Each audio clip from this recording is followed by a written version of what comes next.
Neste segundo bloco do programa, nós teremos a participação dos estudantes de Direito. Hoje nós temos várias faculdades aqui, muito obrigada pela presença, pessoal da FAP, Nova FAP, FATEP e também a ESP. Você também pode fazer parte da nossa plateia. Faça como os estudantes que estão aqui hoje, basta curtir a nossa página no Facebook e aí você fica sabendo como participar, facebook.com/programa Direito e Cidadania. Vamos lá, quem começa a fazer a primeira pergunta? Boa noite.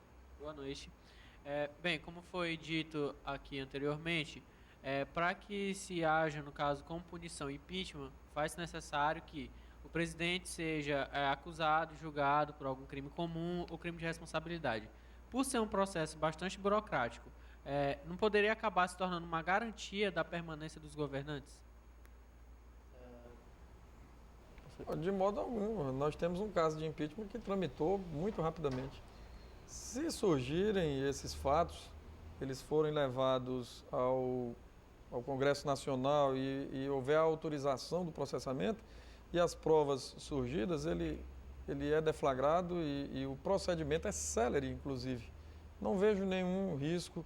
O procedimento em si no país é muito moderno, muito bem estabelecido na norma, não há esse risco. Eu creio também não haver esse risco, posto que a própria lei de disciplina, que a partir do momento que o presidente, que aquela denúncia, eu não gosto nem muito do termo denúncia, mas a lei traz esse termo, a partir daquele momento que aquela denúncia ela é recebida e ela começa a ser processada, o presidente também ele se afasta das suas funções habituais. Então, não vejo como um prejuízo. É uma exigência, uma condição? Um afastamento? é estabelecido da Lei 10.79, mas há um prazo de 180 dias para se chegar ao final do processo. Se não, chegado nesse prazo, o presidente retorna ao exercício de suas funções.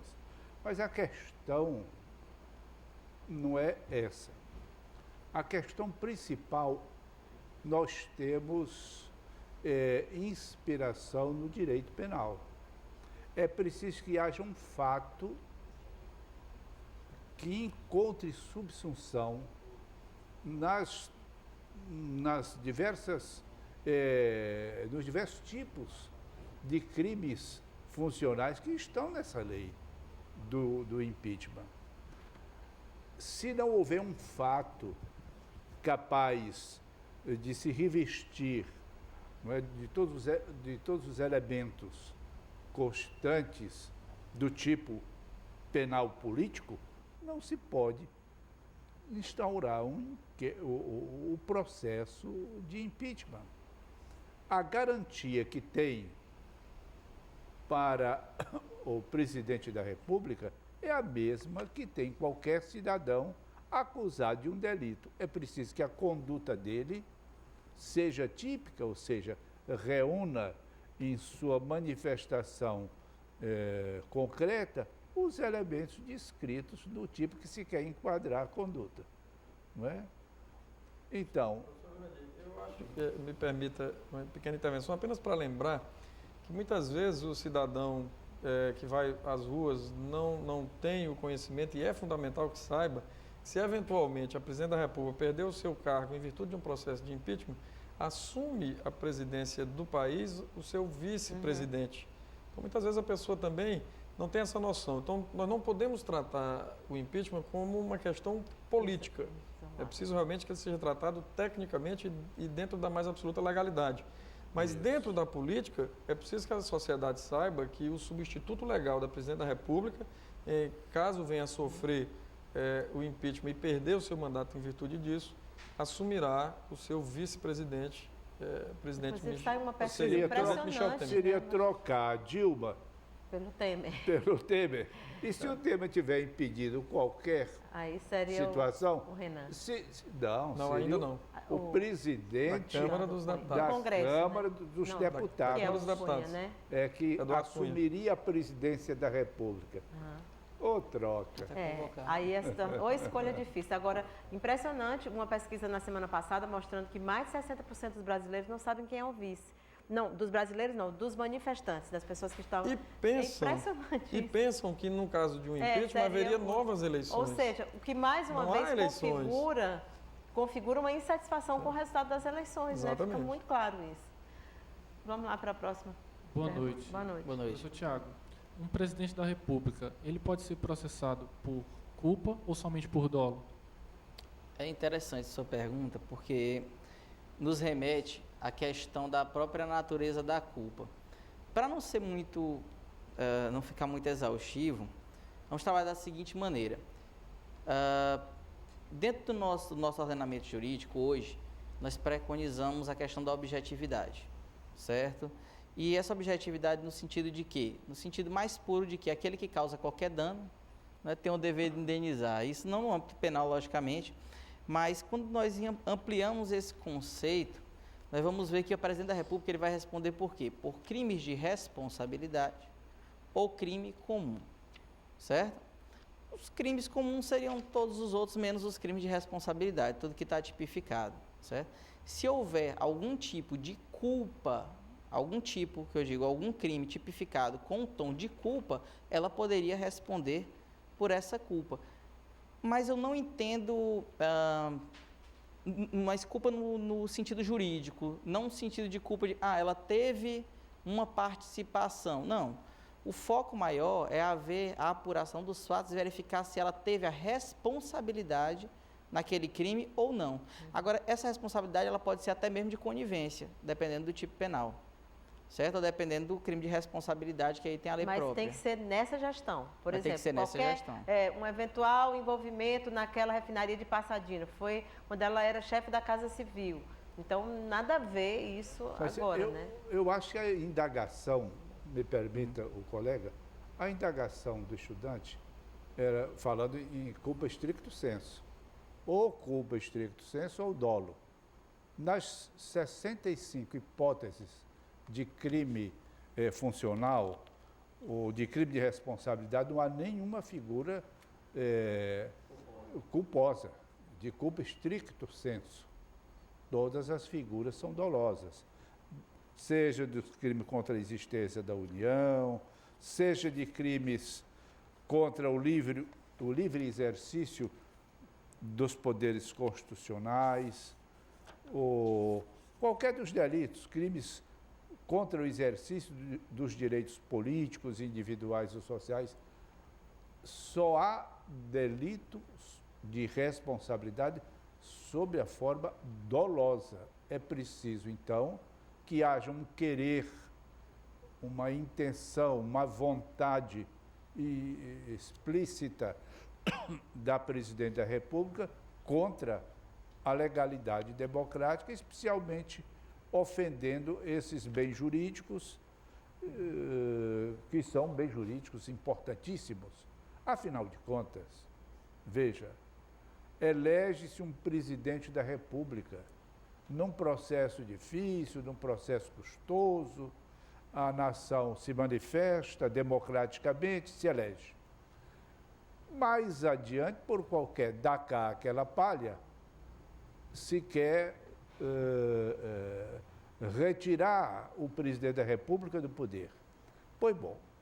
Pois quem quer retirar o presidente da República do poder tem que encontrar um desses crimes que estão tipificados na Lei 10.079 de 1950, ter a prova de que o presidente ou a presidente cometeu aquele delito dolosamente, para que se possa aferir as condições de admissibilidade de uma denúncia dessa, para que ela tenha potencialidade para se transformar num processo de impeachment. Então, eu acho, o que eu quis dizer é que movimentar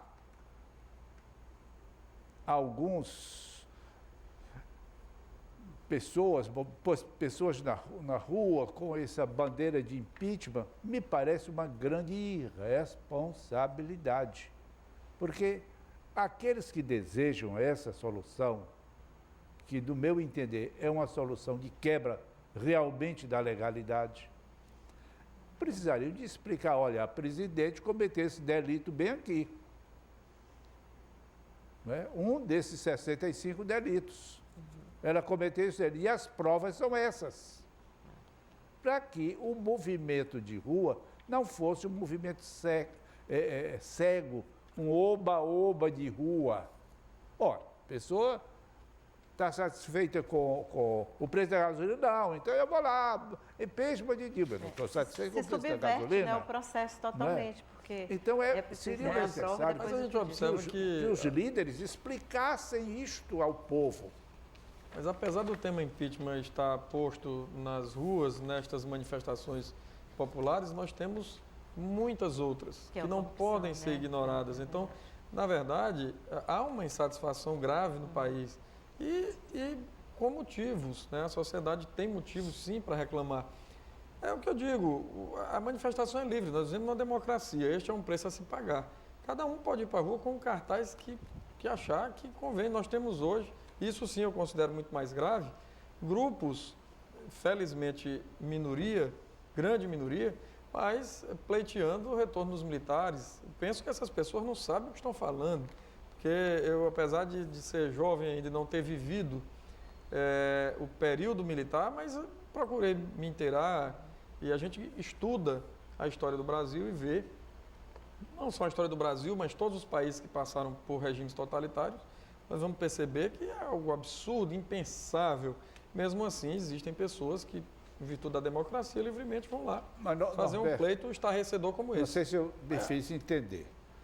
É claro que toda pessoa tem o direito de ir para as ruas e manifestar a sua opinião, por mais absurda, por mais torta que seja essa opinião. Mas é um direito dele manifestar. Assim como é um direito nosso de criticar aquelas manifestações. Eu não posso deixar de criticar aquelas manifestações. Para mim, são manifestações cegas, mas eles têm o direito de fazer essas manifestações. Talvez a forma não são como isso é espontâneas, apresentado mas eles à opinião têm o pública, direito. Que também eu acho que é contestável, né? Transformando aquilo em verdade. Eu acho que esse é o grande...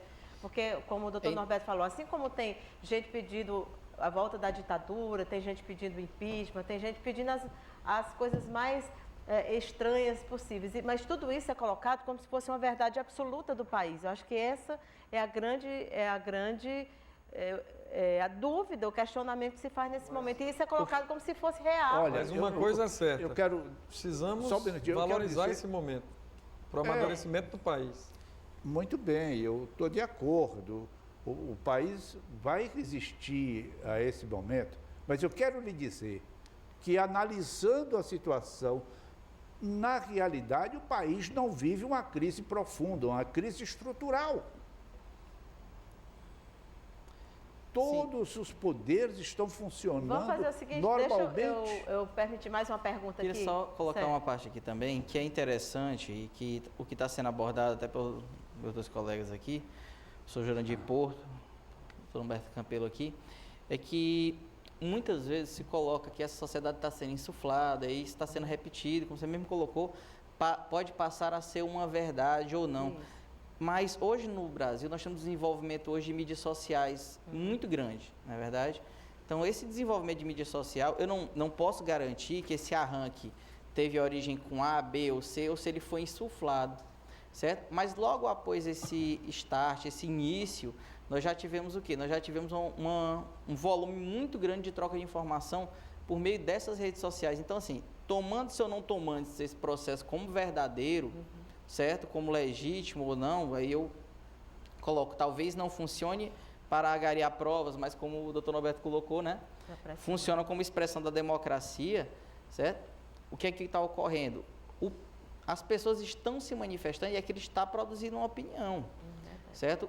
Daquilo passar de um insuflar a passar a ser verdade, eu acho que é uma linha muito tênue para se colocar que aquelas manifestações sejam ou não verdadeiras, entende? Eu coloco mesmo do ponto de vista jurídico. Quando eu quis falar verdadeira, claro que são legítimas, mas eu quis dizer o seguinte: manifestação verdadeira e livre é aquela que você sai às ruas sem ser bancado por ninguém, na minha opinião. Pois é, essa é alguém por trás pagando o outdoor. Mas essa é a questão que eu estou colocando. Quem está fazendo isso? Não é o povo. Pois é, mas no início talvez não tenha sido o povo. E é isso que eu questiono. Porque a partir do momento que você traz uma ideia inicial e implanta essa ideia inicial na cabeça de alguns, Não sei como essa ideia foi implantada, que tenha sido paga ou que essa ideia tenha sido... Não, alguém tem que pagar. Tem um outdoor, alguém paga. Isso. Tem uma propaganda, Alguém pagou. paga. Mas, Agora veja depois... Tem bandeira, tem faixa desenvolvimento. pintada na 25 de a março. grande Alguém força paga. motriz, a grande força motriz para esses movimentos, penso eu, é a indignação com a corrupção. Eu acho que tudo nasce aí. O impeachment é apenas um dos temas e obviamente ganhou força pelo descontentamento da sociedade com a atual gestão no seu início. Mas eu acho e eu fiquei muito feliz porque eu sempre quis ver esse país indignado com a corrupção, porque ela se tornou endêmica. É algo que nós achamos absolutamente normal, desde a pequena, aquela, de você ultrapassar o sinal vermelho, de você estacionar na vaga que não lhe pertence e tantas outras. Não tem nenhuma manifestação nos municípios e a contra os gente, prefeitos que estão desviando dinheiro, então não tem uma não, insatisfação mas com a veja corrupção. bem, Só tem contra a Dilma. Não, o grande mote, o que levou realmente as pessoas às ruas, eu não tenho nenhuma dúvida, que foi a descoberta do escândalo de desvio, um escândalo monstruoso de desvio de recursos.